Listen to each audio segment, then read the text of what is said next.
They told me to pack my things, that I was a burden, that I needed to grow up and stop freeloading. I stood in the middle of the living room, still holding the plate I had just washed, and listened to my own mother say it like I was some stranger who'd overstayed her welcome. "You've had enough time," she said coldly. "This house isn't yours. Ryan and Melissa will be staying from now on. Maybe it's time you figured your life out somewhere else." Melissa didn't say a word. She just smirked. Ryan. He didn't even look at me. They didn't ask what I'd been doing for the past 2 years. Didn't ask how the mortgage was still getting paid. Didn't ask where their grocery money kept coming from. They just kicked me out. So I let them go on believing they were the ones in control. I didn't scream. I didn't argue. I just walked up to my room, took my laptop, my notebooks, the binder where I tracked every financial transaction, every transfer, every bill I paid for them without a word, and I left. But before I did, I logged into the accounts, shut down every auto payment, transferred every dollar I had been sending them right back to me. The credit card Mom used like a magic wand. Frozen, the electric bill Dad used to worry about before he got sick. No longer covered. I didn't leave a note, didn't say goodbye. I wanted them to feel it. Not just my absence, but the full weight of everything I had carried for them silently until they decided I didn't matter.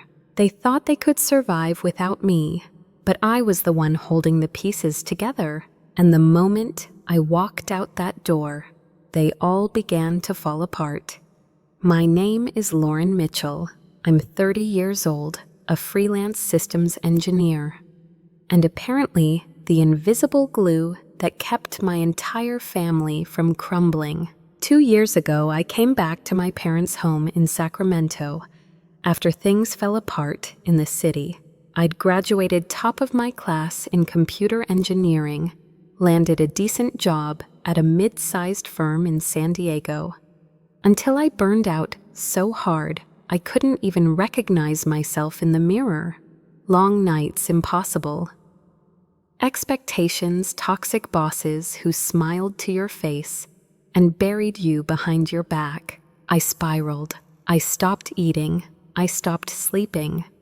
One morning, I stood in the break room staring at a blinking microwave and realized I didn't know how I'd gotten there. So I quit. When I moved back home, I felt like a failure, but Mom and Dad welcomed me, or at least I thought they did. Dad noticed the changes in me first. "You're not broken," he said one afternoon while we sat outside. "You're just tired of pretending to be okay." Mom, on the other hand, she didn't quite get it. She cooked for me, yes. Asked if I was okay, sure. But when I started turning down job interviews, the questions started shifting. "How long are you planning to stay here, Lauren? This isn't forever, right? You're just doing stuff online now. Is that even a real job?" It didn't matter how many times I showed her my pay stubs. Didn't matter that I had regular clients from Austin to Seattle. In her eyes, if I wasn't getting dressed every morning and clocking into a building somewhere, I wasn't really working. At first, I lived off savings and a little unemployment. Then I picked up small freelance contracts, debugging old systems, patching networks, writing scripts for medical data tools. By the 6th month, I was earning more than I ever had at the company that nearly killed me. But none of that made a dent in my mother's opinion. What did make a difference was Dad. When his mobility started to decline, I stepped in, helped him manage appointments, organized his prescriptions, took over his paperwork, filed his insurance, and eventually, when his retirement income started thinning, I quietly covered the difference. Electric bill paid, groceries handled, credit cards. I set up a shared account where I'd transfer money every 2 weeks. I never told Mom.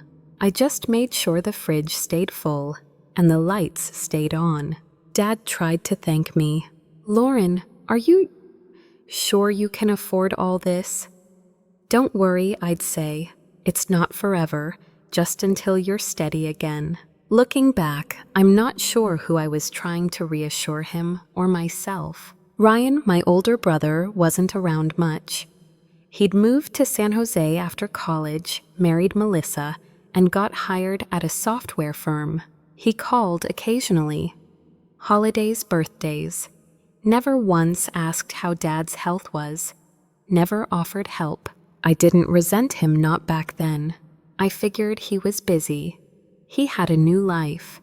And maybe, just maybe, I was starting to build mine again, too. I had clients. I had stability. I started seeing a therapist who helped me rebuild my boundaries. I woke up early every morning, made coffee, worked in my quiet little corner by the window. Even Mom seemed to soften, at least for a while. Sometimes she'd pass by and ask what I was tinkering with. Sometimes she'd bring me tea, but mostly she stayed skeptical. "Don't you miss real coworkers? Isn't it lonely doing everything by yourself? You're not just hiding in there, are you?" No matter how far I came to her, I was still a girl in a bedroom, typing away on a laptop, playing pretend. Still, I endured, because of Dad, because I believed that families stuck together, and because deep down, I thought that if I just kept giving, if I just kept showing them I was useful, dependable, good enough, eventually they'd see me the way I wanted to be seen. I didn't realize they had already decided who I was, and it had nothing to do with the truth. So when the day came when Ryan and Melissa suddenly appeared at our front door with suitcases and fake smiles, I didn't suspect a thing. Not yet, not until I looked into my mother's eyes and saw something cold, something final, something that said without needing to speak, "This house isn't yours anymore." I still remember the sound of Melissa's rolling suitcase scraping against the hardwood floor. It echoed through the hallway like a warning bell. "Isn't it great to have the whole family back together again?" she chirped.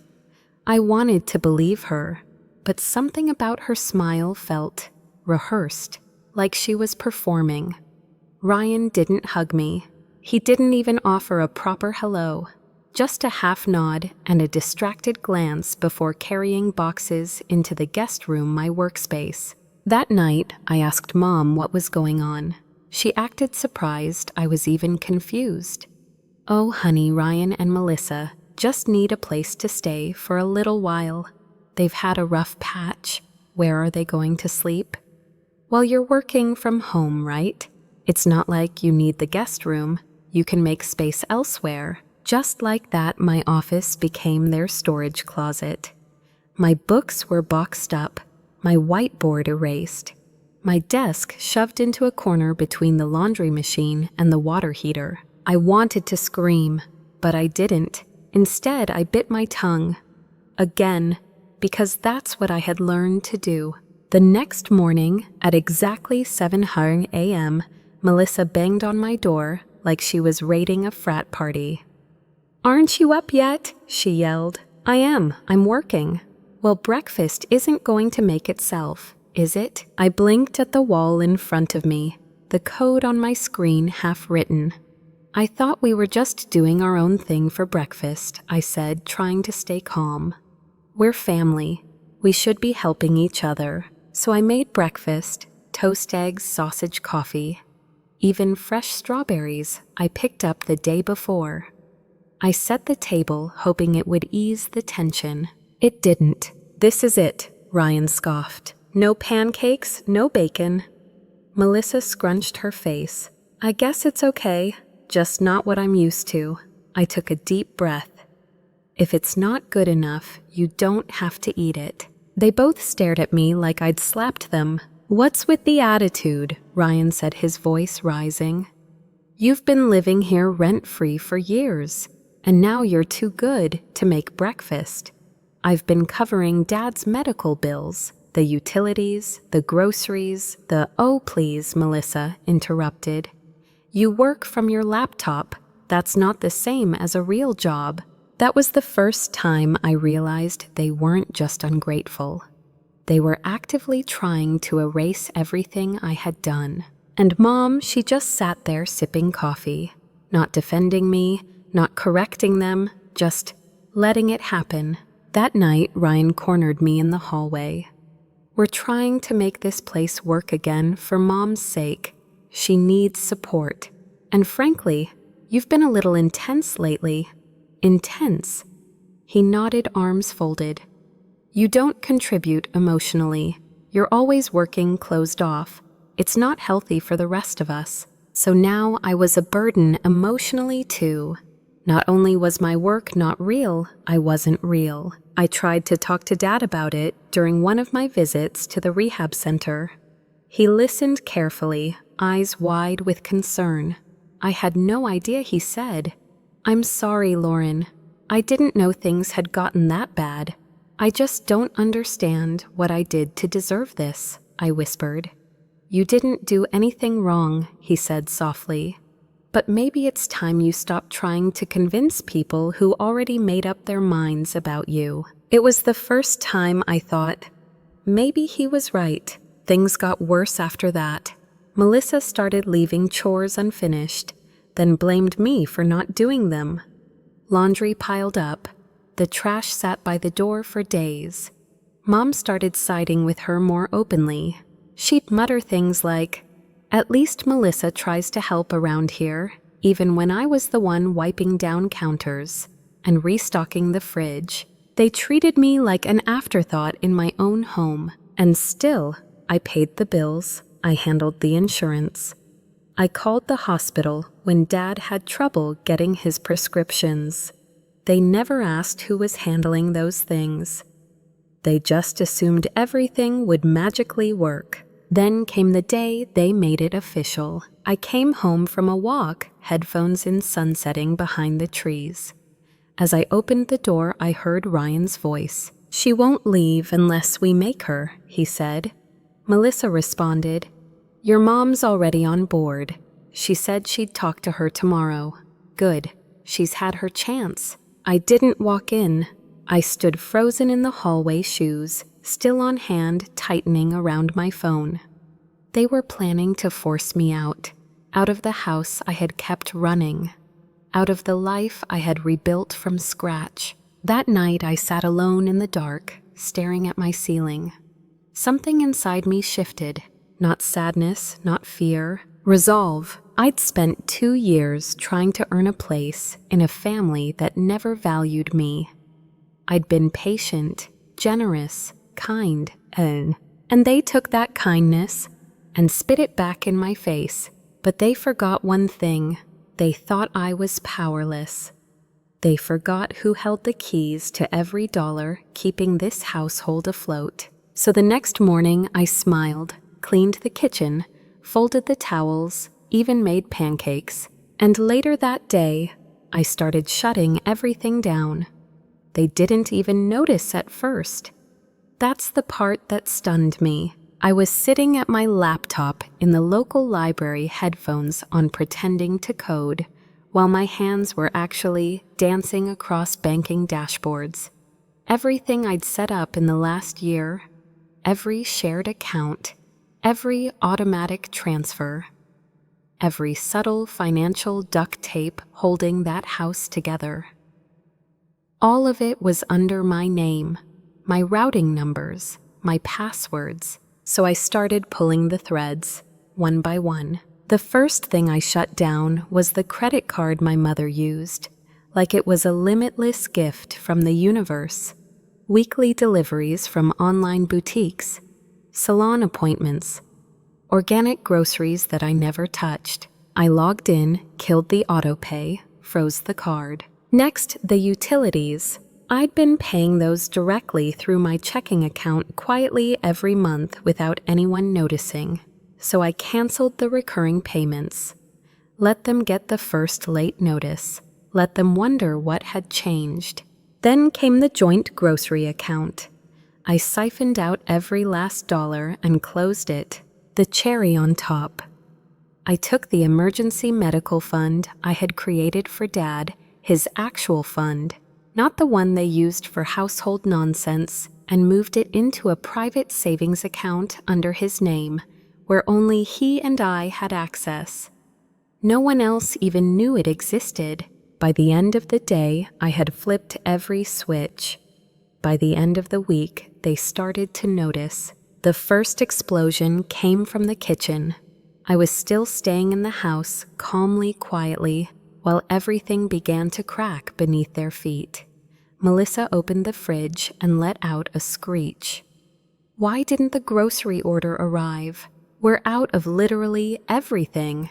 Mom chimed in from the living room. The credit card was declined at the pharmacy. I had to pay cash for my vitamins. What's going on? I sat at the table sipping coffee. I don't know, I said, keeping my voice neutral. Maybe you should call the bank. That night, Ryan confronted me. His face was twisted in confusion and panic. Did you touch the accounts? Why is the internet bill overdue? You told me I was a burden, Ryan, I said, meeting his eyes. So I stopped being one. He blinked. Wait, what are you saying? I've been covering your lifestyle, Mom's shopping, this house's expenses, everything, for 2 years since Dad got sick. But I guess I'm not needed anymore, so I pulled back. He stood there speechless. You're lying, Melissa said from behind him, arms crossed. Check the statements, I said calmly. Go ahead. You'll see which name is on every deposit. They did, and the look on their faces worth every unpaid Amazon box and canceled meal kit. I didn't know, Mom said, later voice small. You never told me it was you doing all that. I did. You just didn't believe me. The next morning, I woke up early just like always. Made coffee, packed my things, this time for good. I left my key on the kitchen counter, left the thermostat off, left them all in silence. No note, no explanation, because sometimes silence says everything. I moved into a tiny one-bedroom apartment across town.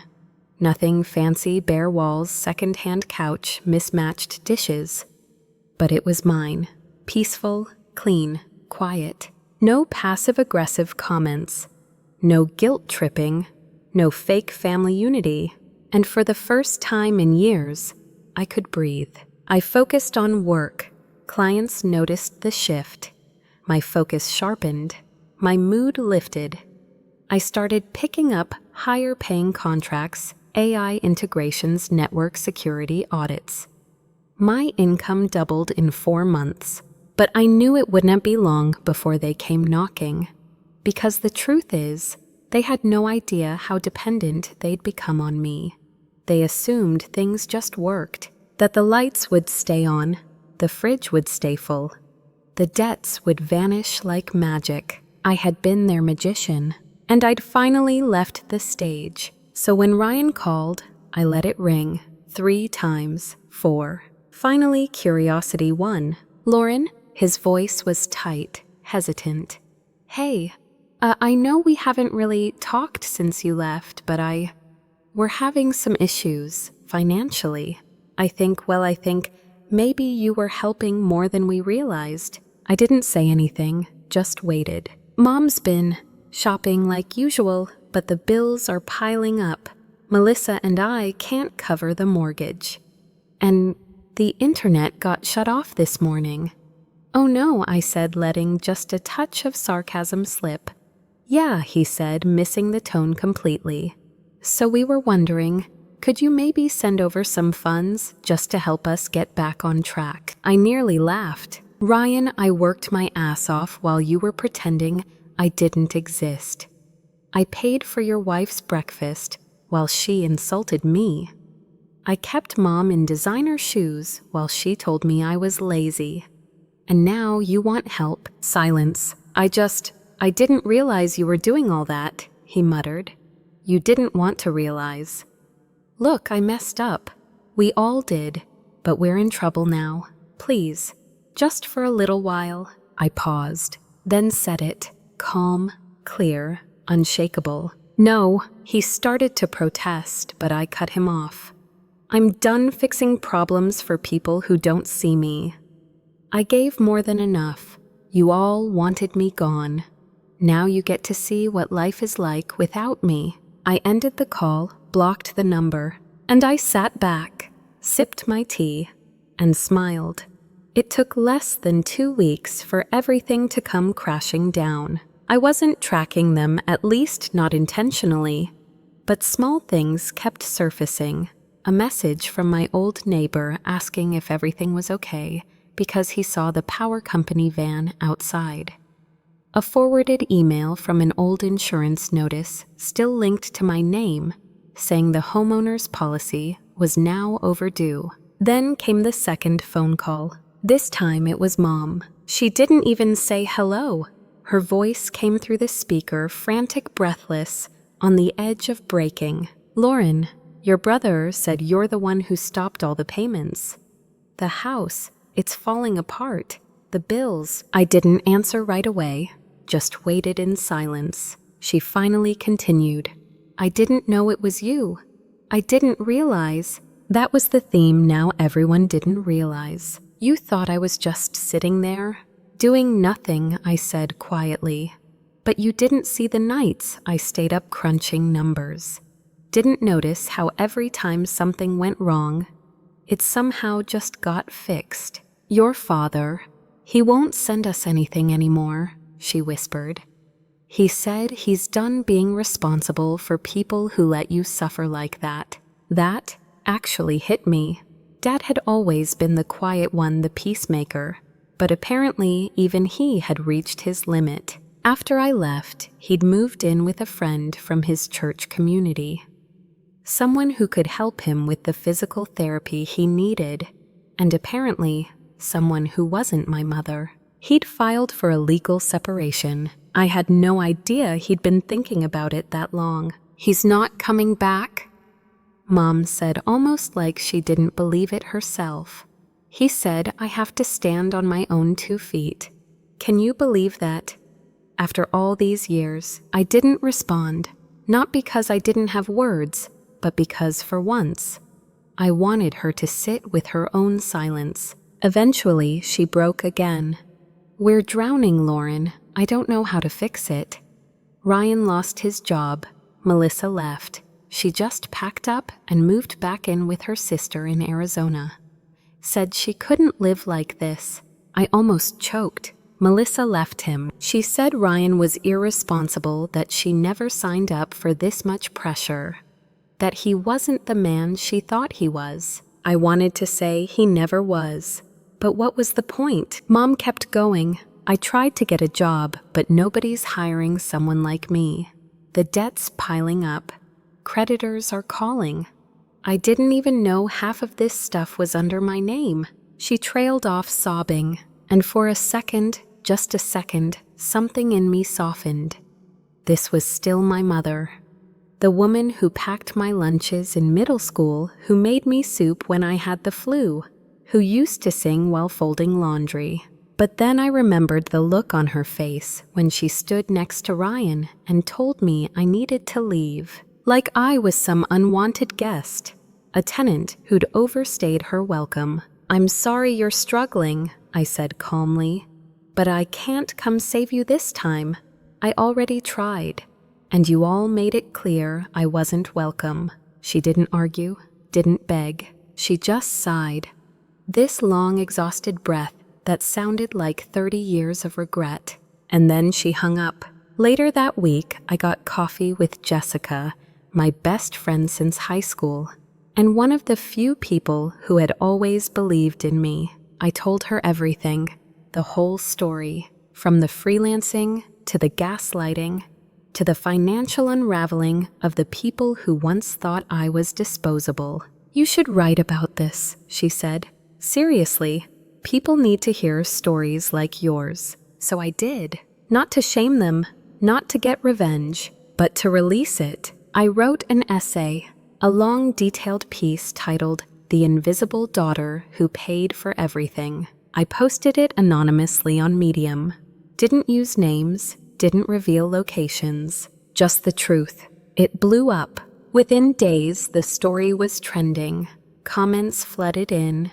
People shared their own stories of being used, dismissed, pushed out of their homes while holding everything together behind the scenes. Someone from a local podcast reached out, asking if I'd be willing to speak.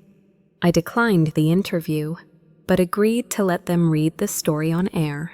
That's when I got the email from the organizers at TEDx Sacramento. They weren't asking me to expose my family.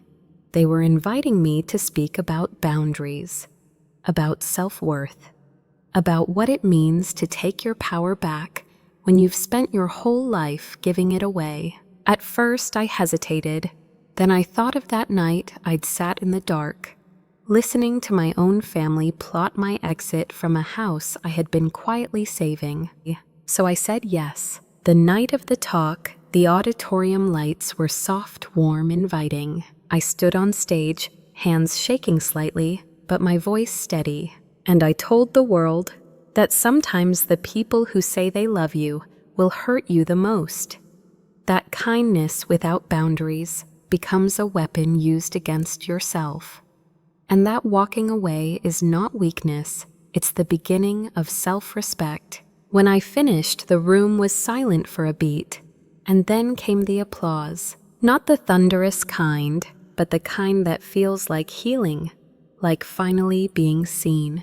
Afterward, an older woman approached me, tears in her eyes. "You told my story," she said, "but I've never had the words for it." I smiled, my chest rising with something I hadn't felt in a long time. Peace, real peace, not the quiet you beg for when you're drowning, but the kind that comes from knowing you saved yourself. Jessica wasn't just a friend, she was a lifeline. We'd known each other since junior year of high school, the kind of friendship that outlives boyfriends. Job changes, awkward phases, and even the years you go without talking much, but somehow pick up right where you left off. She was the first person I called after I left the house for good. I didn't even know what I needed. I just knew I couldn't sit in that silence alone. She answered on the second ring. "Hey, you okay?" "No," I said, voice cracking. "I'm coming to get you." She showed up 15 minutes later with a hoodie, 2 iced coffees, and a calm that felt like a warm blanket on a freezing night. I didn't have to explain much. She didn't ask for details. She just drove while I sat in the passenger seat, staring out the window and trying not to fall apart. She let me crash at her place that night. And the next, and the next. By the 4th morning, I had made a corner of her sunroom into a little makeshift workspace, and she walked in holding a plate of pancakes and said, "Okay, this is starting to feel like college again, except now you actually have money." We both laughed harder than we should have. She never made me feel like a burden, never looked at me like I was broken, never doubted the legitimacy of my work, my pain, or my decisions. When I told her I was thinking of finding a place of my own, she nodded thoughtfully. "You should, but don't rush. Take your time. Find somewhere that feels like you." And when I told her I wanted to build something bigger, maybe start my own firm, take all the contracts I was juggling, and finally legitimize it into a brand, she lit up. "You've been doing the job for years. It's just time the world knew you were doing it." She helped me brainstorm names. She reviewed my pitch deck. She even connected me with a former client of hers who needed a network systems overhaul my exact expertise. That job turned into 3 more. Soon I was filing LLC paperwork, buying domain names, setting up invoices under my new company name, Northlight Systems. Jessica designed the logo for free. She said it reminded her of how I'd always found my way, even when everything else felt dark. In the first 3 months, I made more money than I'd ever made at my old corporate job. But it wasn't just about the income. It was about ownership, freedom. Knowing that everything I built, every client, every system, every line of code, was mine. Jessica remained my first call when something good happened. She was also the one who talked me down when I had my first panic attack in the new apartment, suddenly overwhelmed by the quiet and the realization that I was completely alone. She didn't fix it. She just reminded me. Alone doesn't mean abandoned. Sometimes it means finally safe. It stuck with me, still does. Years from now, when I think about how I survived the ugliest chapter of my life, it won't just be the heartbreak or betrayal that I remember. It'll be her, sitting next to me on her couch, 2 coffees, no judgment, just presence, just proof that not all love is conditional. Some people don't need you to explain yourself. They just see you exactly as you are, and they stay. It started as a journal entry, just a way to unload the weight I'd been carrying. I hadn't planned to share it. I wasn't even sure I could. But the words poured out faster than I could type them. Line after line of the truth I'd been forced to swallow for far too long. I wrote about the day they told me to leave, about how I had paid the bills, nursed the silence, kept my head down while they treated me like wallpaper. I wrote about the gaslighting, the dismissals, the way they smiled while cutting me out of my own life, how I became invisible until my absence started costing them something. When I finished, I sat staring at the screen. 12 pages, raw, unfiltered. It felt like blood on the keyboard. I read it twice, made minor edits, then I hit publish on Medium under a pseudonym, Daughter in Shadow. I didn't expect much, maybe a few reads, a comment or two, but within 48 hours, the post had over 30,000 views. By the end of the week, it had been shared on Reddit's True Off My Chest, Twitter, even a few Facebook support groups for adult children estranged from toxic families. The comments broke me, then rebuilt me. This is my story too. I thought I was crazy until I read this. I just left my mother's house yesterday. I thought I was alone. I wasn't alone. None of us were. Somewhere between the 4th and 5th day, I got an email from a producer at a podcast called The Unheard Ones. She asked if I'd be willing to do a reading of my essay. No video, just audio. I could keep the pseudonym, total anonymity. I almost said no, but then I remembered the thousands of people who saw themselves in my words, who needed permission to walk away, who were waiting for proof that it wasn't selfish to protect yourself. So I recorded it. I locked myself in my bedroom with a mic Jessica loaned me and read the whole essay, voice shaking, breath catching, hands sweating. But I got through it. The episode aired on a Tuesday. By Thursday, the inbox for my pseudonym account was overflowing. Messages from therapists, college students, divorced dads, nurses, engineers. People who said they had lost years of their lives trying to make impossible relationships work. One woman wrote, "I listened to your story while sitting in my car in the grocery store parking lot. I cried so hard I couldn't go inside. Thank you for saying what I never could." And that's when I knew. This wasn't just my story anymore. It belonged to every quiet soul who kept giving until there was nothing left to give. Later that month, I got an invitation from a local college to speak at a sociology class studying modern family dynamics. It was surreal walking into a classroom knowing the students had read my work as part of their curriculum. They asked thoughtful questions. Some of them shared their own experiences. One girl stayed behind after class and whispered, "I'm planning to leave soon.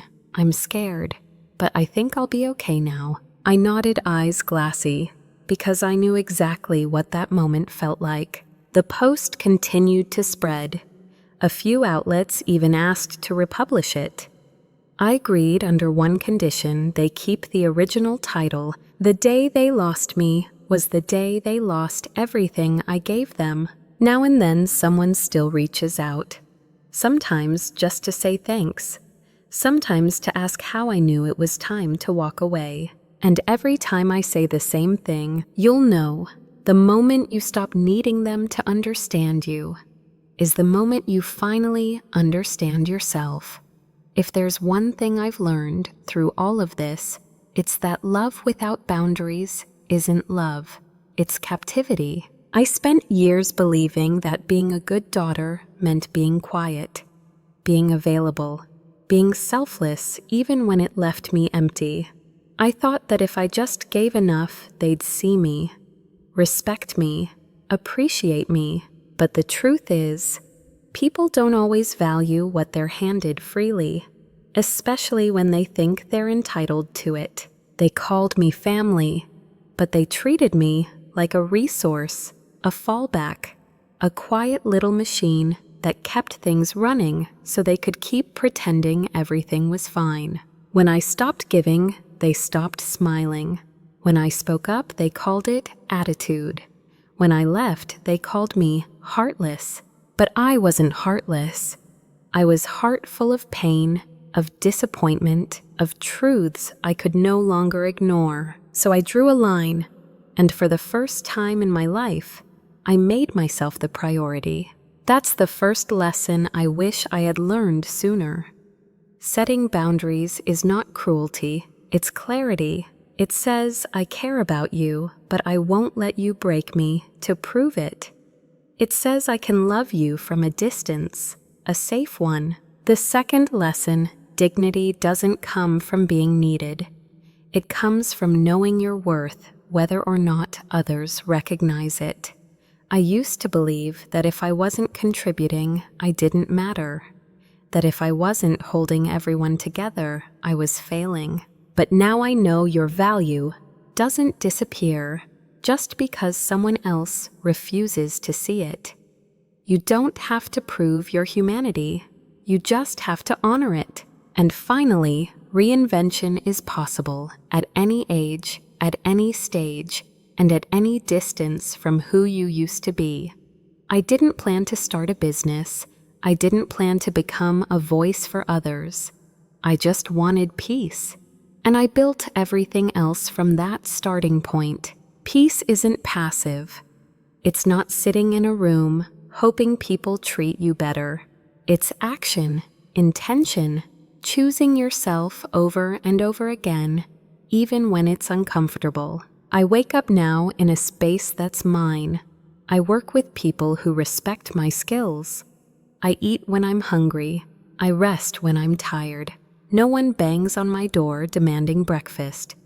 No one questions if what I do is real. And sometimes, that quiet feels louder than all the chaos I left behind. But in that quiet, I've met myself, not the version of me they tried to shrink. Not the invisible daughter, but me unfiltered, undeniable, finally whole. So if you're listening to this, and you feel small and unappreciated, exhausted from trying to hold it all together, please hear me when I say you don't have to earn your right to peace. You don't need permission to leave a room that's killing your spirit. And walking away doesn't make you weak. It makes you free. The sun comes up soft over the water in Santa Barbara, spilling light across my tiny balcony. And every morning I stand there, coffee in hand, breathing in the salt air like it's proof that freedom has a flavor. I drive north once a week to see Dad Gerald, now settled in a quiet, assisted living cottage shaded by tall redwoods. The nurses know me by name. They wave when I walk in. They joke that his whole face changes when he hears my footsteps in the hall. He always saves our visits for the garden. We sit side by side on a faded bench. Hummingbirds flickering around us, and he smiles that wide, gentle smile I used to think I'd never see again. There's still pain in his joints, still days when therapy is hard, but the shadow that once dulled his eyes is gone, replaced by something lighter, steadier hope. We talk about everything. The startup I just signed, the lecture series he's taking online, the way life surprises you after 70. Sometimes we sit in silence, and the silence is good, no tension, no judgment. Just two people who finally understand that love doesn't have to hurt to be real. When I leave, he squeezes my hand. "Proud of you, kid," he says every single time. I carry those words home like a warm stone in my pocket, proof that even after all the wreckage, something beautiful survived. Back in my apartment, I open my laptop, the glow of new projects waiting. Northlight Systems is thriving. Jessica's redesign of the website just went live, and inquiries keep landing in my inbox faster than I can answer.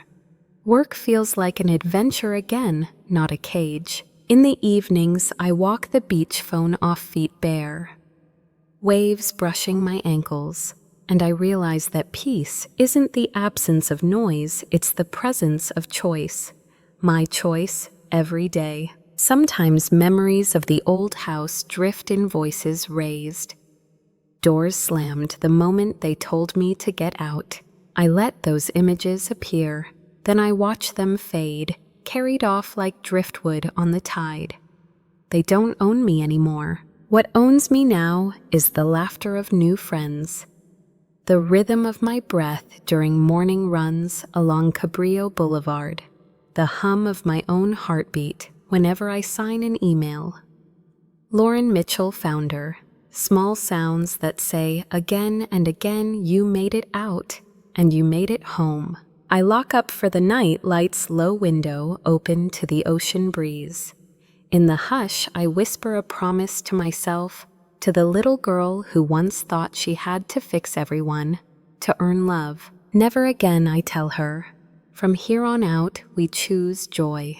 Outside, the waves keep rolling steady and sure, and somewhere up the coast, my father is sleeping peacefully, dreaming his own gentle dreams.